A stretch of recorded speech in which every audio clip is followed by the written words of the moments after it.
Instituto Mexicano del Transporte. Buenas tardes y bienvenidos al seminario del Instituto Mexicano del Transporte.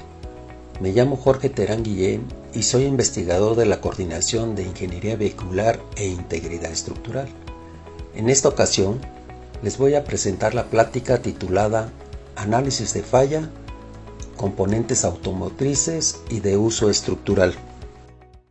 Por lo general existen 4 tipos de materiales ingenieriles, que son cerámicos, materiales compuestos, polímeros y metálicos. En esta ocasión me voy a enfocar únicamente a los materiales metálicos y en específico al acero y sus aleaciones, ¿no? Entonces, la primera pregunta que surge es, ¿qué significa que los materiales fallan? Y prácticamente un material falla cuando no puede cumplir con las funciones por el cual fue diseñado.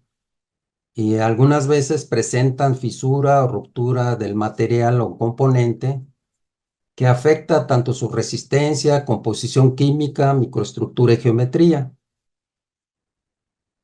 En general, la falla de un material se puede definir como un proceso químico, físico, mecánico, donde produce una pérdida de las propiedades funcionales, impidiendo pues, que el componente o pieza pueda desarrollar sus funciones. Estas funciones, esta pérdida de funciones se puede manifestar como fractura, deformación, desgaste, corrosión, fatiga, impacto, incluso torsión, termofluencia o otros tipos de falla. ¿Qué es el análisis de falla? Bueno, se define como un proceso sistemático y metodológico que permite identificar las causas de la falla de los materiales que impiden cumplir su función. El análisis de fallas utiliza herramientas como el análisis de esfuerzos, análisis químicos, metalográficos, fractográficos, ensayos mecánicos, y dentro de los ensayos mecánicos incluyen lo que es la mecánica de la fractura, que considera un defecto o una grieta. En algunas ocasiones no es posible determinar las causas precisas de una falla debido a la falta de información disponible. En este caso se utilizan procedimientos complementarios como la ingeniería inversa. Aquí, bueno, no alcanzo a ver bien yo la imagen, pero déjenme quitarla, moverla. Aquí tenemos un diagrama de flujo donde presento de forma esquemática el procedimiento de un análisis de falla. Se parte de un componente fracturado, fisurado o desgastado y se identifican los procesos de producción, tanto el tipo de material como los procesos que se utilizaron para su fabricación. Esto pueden ser maquinados, tratamientos térmicos, pueden tener recubrimientos o acabados. También es importante identificar las condiciones de operación, como es el embalaje, el embarque, o si es adecuado su uso correcto de este material. Dentro de las herramientas de análisis de falla, pues encontramos en lo que es el análisis químico, los ensayos mecánicos. Principalmente los ensayos mecánicos se refieren a pruebas de tensión, pruebas de dureza o microdureza, pruebas de fatiga o pruebas de propagación de grietas por fatiga. Los tratamientos térmicos, que básicamente consiste en calentar y enfriar una pieza para poder transformar su microestructura. Y también hay tratamientos superficiales, simulaciones ya sea por elemento finito, y otra herramienta que es muy importante es la microscopía óptica, que nos permite identificar la microestructura, o la microscopía electrónica, que aparte de la microestructura nos puede identificar los modos de falla. Posteriormente se hace un análisis de resultados y se hace una identificación de las causas probables de la falla. ¿Para qué me sirve realizar un análisis de falla? Bueno, aunque haya parecido repetitivo, pues básicamente es identificar las causas raíz que provocaron ese tipo de fallo y por qué falló. También es importante prevenir fallas futuras, mejorar la calidad del producto, mantenimiento, incluso mejorar el diseño. Y esto también nos va a permitir reducir costo. Entre menos fallos, pues menos paros no programados. Entonces, con base al procedimiento del análisis de falla, nosotros vamos a presentar 3 casos. Un caso serían 2 componentes mecánicos o automotrices, que sería el caso de un plato. Este plato va se puede decir, en la palanca de velocidades, en la parte inferior, y presentó fisuras después del tratamiento térmico, que fue de endurecimiento por inducción. El segundo caso es una flecha de transmisión que falló en pruebas de calidad en el laboratorio. Y por último, el anclaje, que está en el puente Río Papaloapan, donde en el 2015 se desprendió un anclaje de la columna. Los objetivos de este trabajo es identificar los mecanismos de fallas involucrados. Esto puede ser fatiga, torsión, fragilización por hidrógeno, etc. También determinar las causas raíz mediante técnicas metalográficas, análisis químico por espectroscopía de energía dispersiva por rayos X, que es EDS, la fractografía y dureza o microdureza. Y por último, una vez identificado las causas raíz y los hallazgos, se proponen recomendaciones para mejorar los procesos de fabricación, tratamientos térmicos y soldadura. El alcance es analizar, incluye el análisis microestructural y químico, pruebas de dureza y análisis de tamaño de grano, pruebas mecánicas, análisis fractográficos. Todo esto para identificar las causas probables. Aquí presento las imágenes de los 3 tipos de componentes, donde está el plato, que es un plato circular, una flecha y el anclaje. En el primer caso, que es el plato, se puede decir que es un círculo con un diámetro de 99 milímetros, un espesor de 4 milímetros, y en el centro del plato hay un reborde, un recorte, que más o menos viene siendo por lados de 3 por 4, que me da un área de 12 milímetros. Tiene una parte redondeada y hay una sección donde se indica dónde se colocaron las bobinas de inducción, y las fisuras, que es en el lado contrario donde está la parte redondeada, ahí donde se realizaron los análisis. El tratamiento térmico por inducción consiste en colocar unas bobinas y producir un campo magnético variable. Esos campos magnéticos variables producen unas corrientes de Eddy. Y esas corrientes de Eddy lo que provocan es un calentamiento de manera superficial sobre la superficie del acero. La idea de este tratamiento es que en la parte superficial esté bastante duro, pero en la parte del centro o en la parte intermedia del espesor esté blandito para que pueda soportar los esfuerzos. Este, es un acero de bajo carbono, de acuerdo a la composición química que reportaron, 0.0460, porcentaje en peso de carbono, 0.63, bajo azufre, silicio y cromo. En el lado derecho presento la plantilla donde se mide el tamaño de grano, donde en la cara interna, digamos, del lado A y B, esas secciones fueron seleccionadas para análisis metalográfico. Encontramos un tamaño de grano que no cabía, bueno, se tomó el criterio de que había tamaños de grano que no eran suficientes para caber en el 1. Esta plantilla tiene 8 divisiones, desde el 1 hasta el 8, donde el tamaño 1 es el tamaño de grano ACTM. El 1 es el tamaño más grande, y el tamaño 8 es el tamaño más pequeño. Sin embargo, nosotros observamos que había tamaños de granos que no cabían en la región 1 y se tomó el criterio de que si cabía dentro del diámetro de esa plantilla, lo consideramos como 0. En caso de que no cupiera ese tamaño de grano, se consideró doble 0.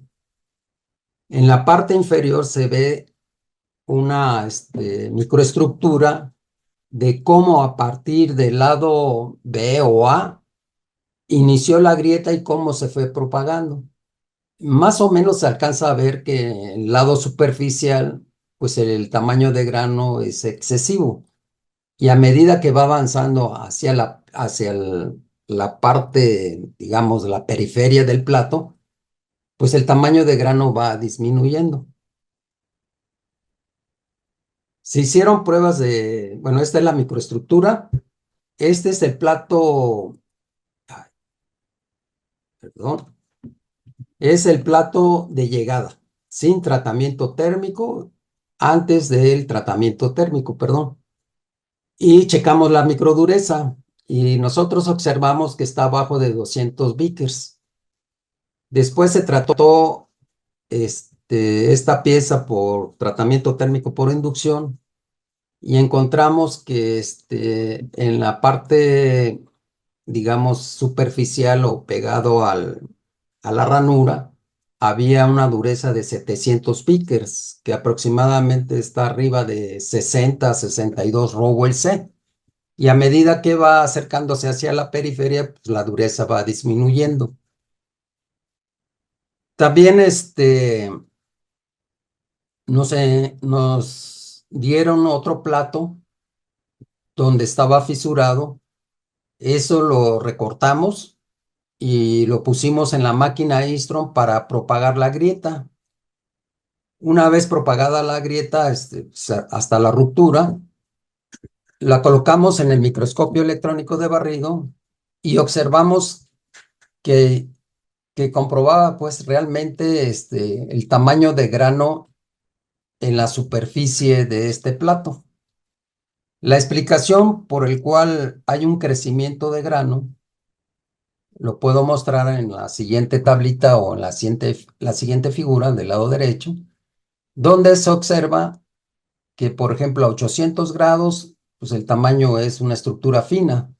Y a medida que va creciendo la temperatura o aumentando la temperatura, va creciendo el tamaño de grano, hasta llegar a entre 1200 y 1300, donde ya hay un crecimiento excesivo del grano y se considera que el acero es quemado.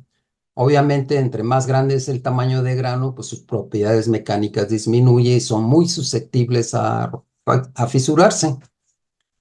Entonces, nosotros, más adelante, bueno, sí. Aquí, bueno, nosotros consideramos que ese crecimiento de grano era debido a que no había un control de la temperatura, ya que en el tratamiento térmico por inducción utilizan un pirómetro óptico y con ese pirómetro óptico ellos determinan la temperatura de austenización para poder templar sus piezas. Entonces, consideramos que el pirómetro no estaba, digamos, hasta cierto punto calibrado, ¿no? El siguiente caso es una flecha de transmisión que va dentro de la caja de transmisión, valga la redundancia, y es un acero que se conoce como 8822H, de H es de templabilidad asegurada, y que falló en las pruebas de laboratorio. En las pruebas de laboratorio lo que hacen es, tienen una máquina de torsión, pero ellos le van dando poco a poco la carga de torsión, o sea, le van haciendo fatiga y poco a poco van aumentando, le dan cierto número de ciclos y debe de soportar los ciclos de torsión. Sin embargo, esa pieza se estaba fracturando. En la imagen inferior del lado izquierdo presento el tipo de fractura. Nosotros identificamos 4 tipos o 4 zonas. Una zona de inicio, que es la zona 1, una zona 2 de propagación de grieta por fatiga, una zona 3 donde se presentó una, digamos, fractura, pero una fractura intermedia, no fue tan súbita, que es el caso de, por ejemplo, la zona 4. Y también se presentaron los labios de corte, característicos de una prueba de torsión. Esta pieza es fabricada, bueno, tiene un proceso de cementación de igual forma que, o de manera análoga al plato anterior o al caso anterior, donde se trata de que endurecer la superficie y que el centro sea tenaz. Esta pieza, como es un acero de bajo carbono, tratan de que llegue a saturar de carbono la parte superficial y en ese proceso tarda 10 horas a 930. Pero como esa temperatura 930 es bastante alta, tienen que bajar la temperatura hasta 850 y templarlo en aceite. Después de que es templada, se reviene a 180 grados centígrados y se endereza. De igual manera, nosotros seccionamos las partes de la flecha, tanto la zona donde estaban las distintas zonas como la parte inferior donde está el engrane, y se realizaron pruebas de microdureza. De manera igual, podemos observar que en la superficie está arriba de 750 Vickers, que equivale más o menos 62, 65 Rowell C. Sin embargo, en el lado de donde están el estriado, vimos que esto pues también llegaba hasta 800 grados, ¿no? O sea, 800 piques, perdón, o sea, 65 Rowell C. Esa dureza es bastante alta y entre más dura sea esa pieza, más frágil o más susceptible a agrietarse, puede ocurrir. Bueno, tomamos la superficie de fractura, hicimos el análisis fractográfico a través del inicio del crecimiento de la grieta por fatiga que fue en el lado del cuñero. Entonces aquí se representa los estudios de los mecanismos de falla, tanto fatiga como la fractura intergranular, donde esa fractura intergranular es característica de aceros de alta resistencia, de alta dureza. Y vemos cómo alrededor del cuñero se presentan los dos tipos de mecanismos de falla. También nosotros identificamos inclusiones, una inclusión de sulfuro de manganeso y lo comprobamos con análisis químico. Del lado derecho presentamos el espectro, donde es azufre, manganeso y hierro. Y también se midió la longitud de esa inclusión. Estas inclusiones también, aparte del cuñero, las inclusiones también son concentradores de esfuerzos. Y por último, el tercer caso, que es el anclaje que está en el puente Río Papaloapan. Se desprendió de la columna en el año 2015. El anclaje está unido a la columna mediante soldadura a la placa que está embebida dentro de la columna. Este es un acero, la placa que está embebida en la columna es un acero A572 y la botella o el anclaje es un acero colado.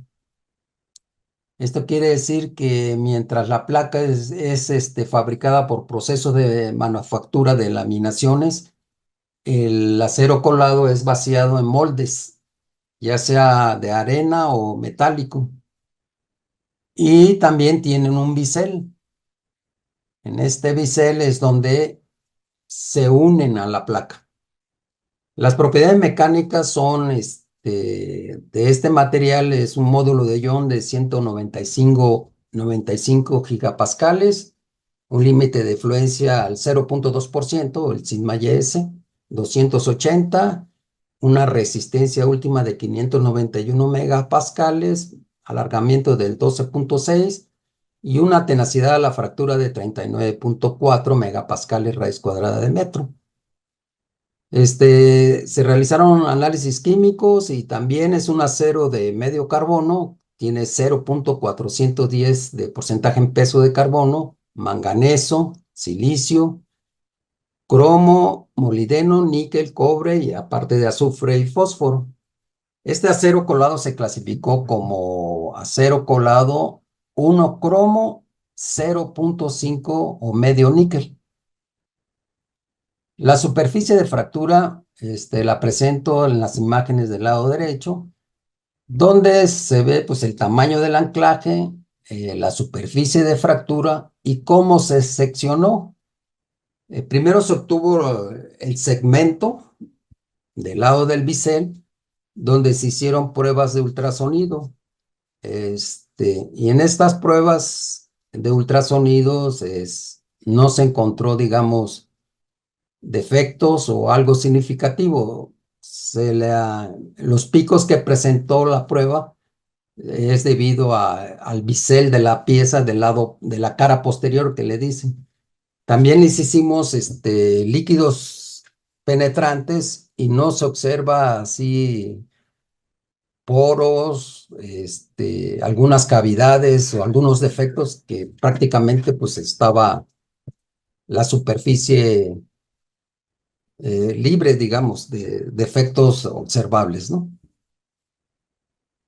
Bueno, una vez que se realizó el análisis por ultrasonidos, volvimos a segmentar ese segmento y nos enfocamos, bueno, tuvimos 5 piezas. De esas 5 piezas, la pieza 3 y la pieza 3.1 se utilizaron para los análisis. La pieza 3 fue para el análisis fractográfico y la pieza 3.1 fue para el análisis microestructural, químico, ¿sí? Y entonces, bueno, a ver. Aquí en el lado izquierdo presento ya la pieza 3.1 segmentada, donde se prepararon probetas metalográficas para tanto para la microestructura como las pruebas de microdureza. A partir de, pues, el lado cercano a la falla, ¿no? A la zona aldeaña a la fractura. Bueno, en el caso de las pruebas de microdureza, nosotros encontramos que había una dureza bastante alta, arriba de 550, 600 Vickers, que más o menos vienen siendo 60, 62 Rowell C, cuando en realidad esa pieza debería haber tenido, no sé, 24 o 28 Rowell C. O sea, del lado del bisel había una microestructura de alta dureza. Se realizó el análisis microestructural y se observaron inclusiones. eh, También se observó una microestructura de un acero de medio carbono. También podemos observar que hay una fase que se conoce como perlita y que está muy fina. Y para poderla distinguir, la observamos en el microscopio electrónico de barrido que está en la parte inferior, donde podemos ver ciertas laminitas. Esa es la característica de esa fase de perlita. En el lado más cercana a la superficie de fractura, nosotros encontramos la martensita, que son agujas en forma circular que les da bastante dureza. También observamos un tamaño de grano no fino, sino estaba entre 6 y 7, no, perdón, entre 5 y 6. Y la pieza número 3 realizamos los análisis fractográficos, donde encontramos varios, varias características. Una, inicialmente nosotros vimos unas marcas que en un principio pensábamos que era fatiga. Sin embargo, cuando se observó a mayores aumento, nosotros no encontramos estrías, que es la característica de la fatiga, ¿no? Pero sí encontramos igual una fractura intergranular y encontramos en los límites de grano entre los que se fracturaron algunas partículas redondas o esféricas que se analizaron con el microscopio electrónico de barrido mediante la técnica EDS y encontramos que eran carburos complejos de cromo, hierro y molibdeno.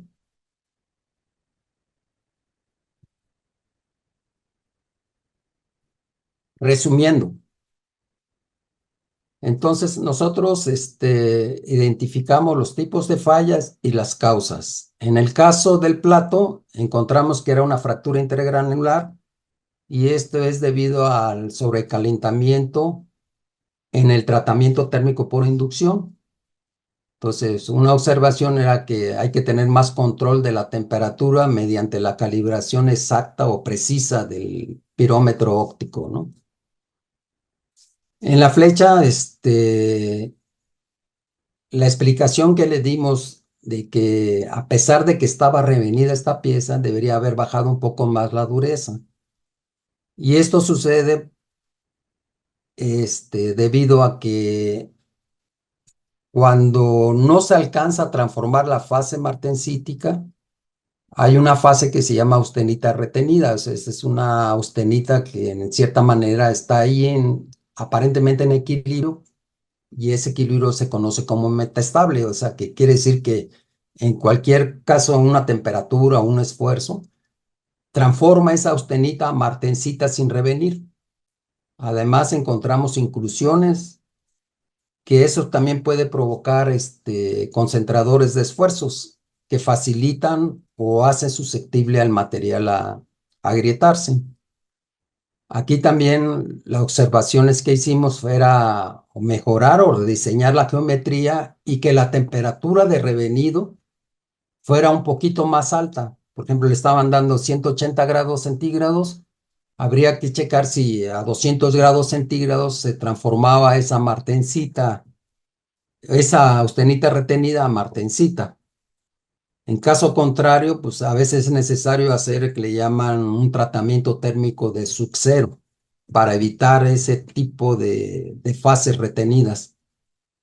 Y por último, en el anclaje, el hecho de haber encontrado martensita en en el lado del bisel donde se fracturó el anclaje, consideramos que eso es debido a que no hubo un tratamiento térmico de precalentamiento. Cuando se forma la martensita y si los electrodos no tienen también un precalentamiento, estos generan hidrógeno y la martensita es susceptible a absorber o hidrógeno que los hace susceptible a fallar. Entonces, una de las observaciones es establecer las especificaciones del procedimiento de soldadura, WPS. Tanto el precalentamiento o la temperatura de precalentamiento como el calentamiento o precalentamiento de los electrodos para evitar que estos electrodos absorban la humedad del ambiente y puedan generar fenómenos de fragilización por hidrógeno. En conclusión, pues, el estudio de los tres componentes revela que las fallas observadas tienen un origen multifactorial, es decir, puede ser el diseño, pueden ser los procesos térmicos, las condiciones de operación. En el caso del plato, la fractura intergranular fue provocada por un tratamiento térmico mal controlado que generó un sobrecalentamiento y un crecimiento excesivo del grano. Esto reduce la tenacidad y favorece el agrietamiento por temple. La falla por fatiga torsional se originó en la ranura cementada, donde la transformación de la austenita retenida a martensita sin revenir incrementa la fragilidad. Además, las inclusiones de sulfuro de manganeso también actúan como concentradores de esfuerzo, acelerando la nucleación de las grietas. Por último, la fractura inducida por hidrógeno debido a un procedimiento de soldadura deficiente o inadecuado. La ausencia de un precalentamiento o control de la humedad y tratamiento post soldadura generó martensita de alta dureza en la SAC, en la zona afectada por el calor, facilitando la propagación de las fisuras. De los hallazgos, en resumen, pues, se encontraron microestructuras frágiles inducidas por procesos de tratamiento térmico, concentradores de esfuerzos, falta de tratamientos térmicos pre y posterior a la soldadura.